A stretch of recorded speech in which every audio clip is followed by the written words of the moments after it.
जय माता दी भक्तों, आइए आज सुनते हैं माँ दुर्गा की छठी शक्ति कात्यायनी माँ की पावन कथा। माँ दुर्गा की छठी शक्ति कात्यायनी की उपासना करने से परम पद की प्राप्ति होती है। तो कथा शुरू करने से पहले सभी से हाथ जोड़कर प्रार्थना करती हूँ कि अगर आप लोगों को ये कथाएं पसंद आएँ तो कमेंट बॉक्स में जय माता दी ज़रूर लिखें और चैनल को सब्सक्राइब करके घंटी का बटन ज़रूर दबा लें। नवरात्रि में छठे दिन माँ कात्यायनी की पूजा की जाती है। इनकी उपासना और आराधना से भक्तों को बड़ी आसानी से अर्थ, धर्म, काम और मोक्ष चारों फलों की प्राप्ति होती है। उसके रोग, शोक, संताप और भय नष्ट हो जाते हैं। जन्मों के समस्त पाप भी नष्ट हो जाते हैं। इस देवी को नवरात्रि में छठे दिन पूजा जाता है। कात्य गोत्र में विश्व प्रसिद्ध महर्षि कात्यायन ने भगवती पराम्बा की उपासना की, कठिन तपस्या की। उनकी इच्छा थी कि उन्हें पुत्री प्राप्त हो।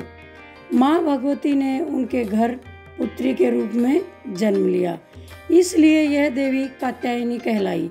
इनका गुण शोध कार्य है, इसलिए इस वैज्ञानिक युग में कात्यायनी का महत्व सर्वाधिक हो जाता है। इनकी कृपा से ही सारे कार्य पूरे हो जाते हैं। ये वैद्यनाथ नामक स्थान पर प्रकट होकर पूजी गई माँ कात्यायनी अमोघ फलदायिनी है। भगवान कृष्ण को पति रूप में पाने के लिए ब्रज की गोपियों ने इन्हीं की पूजा की थी। यह पूजा कालिंदी यमुना के तट पर की गई थी, इसलिए ये ब्रजमंडल की अधिष्ठात्री देवी के रूप में प्रतिष्ठित हैं। इनका स्वरूप अत्यंत भव्य और दिव्य है।